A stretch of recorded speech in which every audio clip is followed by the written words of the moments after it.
What's up? Thought I'd show off my new watch. This is a Charles Hubert watch. Uh, Got the brushed aluminum, crystal, and your average rubber band. So nothing too special, nothing too fancy. It is water resistant to a degree. And the colors are really nice too. Kind of goes with my car, the red Toyota GR86. And since I'm getting rid of that car, I think this would be a cool way to remember it. Just having a watch that kind of fit that whole color scheme and whatnot. But I graduated from an Apple Watch finally. The Apple Watch was great, but my Apple Watch was a first gen, and I still have it, but the battery is probably starting to expand. It doesn't really hold a charge anymore. Definitely needs a battery replacement, but instead of fixing it, it's now on display on my TV stand, so it's going to show up there. I always wanted an actual watch to actually wear around with. Believe it or not, this is one of my first watches I bought myself and am using on a regular basis. I also not really the biggest user of jewelry, so I'm starting to get into that a little bit more, accessorize a bit. And this was only my budget was about 150. I paid 139 for this watch. I got it from a mall watch shop. And yeah, in the watch shop also, they do maintenance and everything. I did have to take this into the watch shop for one weird thing. Right here under the crystal, there was what I thought was a crack or a scuff mark or a scratch, not on the crystal, but within the crystal on the face. And it turns out it was a piece of hair that somehow got in there. So that was really strange. The other thing that is a little bit budgety about this watch, we'll say, so listen really closely.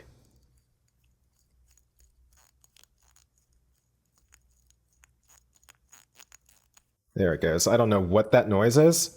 They looked at it at the watch shop, they couldn't figure it out, so I'm guessing there's just some weird bearing shenanigans. I don't think it's rubbing. No, it's not rubbing. There's just something with that line right there that's a little bit sketchy. As far as fitment goes, so my wrists are super, super skinny.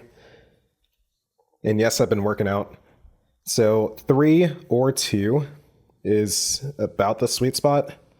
Also a cool feature of this watch, right? So this first, whatever you call it, I'm no watch expert, but it locks in right here, which is nice. And then the second one, it's hard to keep the second one to stay on the band itself to keep this from flopping around, but it does a good enough job, I guess.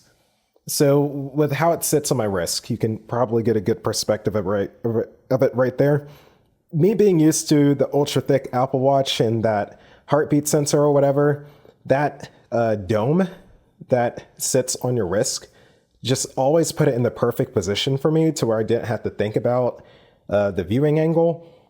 In this case, this is a more thin body, so with my with my anatomy, it sits a bit on the tilted side away from my viewing angle. So when I'm going to look at the watch, right, and I have it sitting quite high up to try to account for this, but it usually with my Apple Watch I always wore it down here, but with this watch I feel like I gotta shift it up a bit more so I can twist my wrist and be able to see the face, but not have to twist it too much. If it's sitting closer to where I'm used to wearing my Apple Watch, then I usually find it angles away from my viewing angle, and I got to twist my wrist a lot more to actually see it.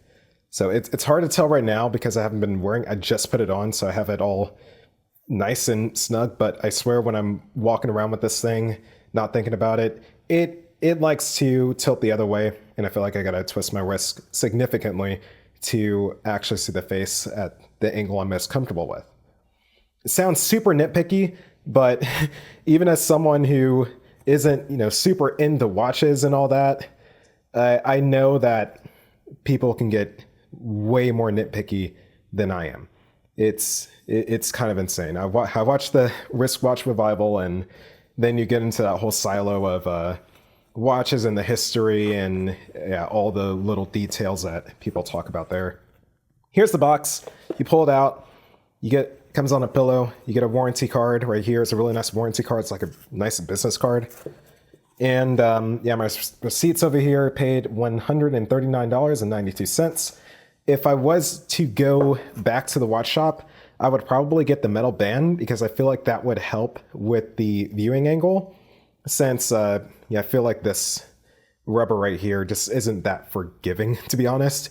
It doesn't really allow me to put it where I want to. Also, I don't know if it's a thing, but the backing, it's probably very much not recommended, but I wonder if there is a way to put more of a dome on the back of here instead of just a flat face, so that it would align better with my arm and give me that angle that I was looking for, that I was used to on the Apple Watch.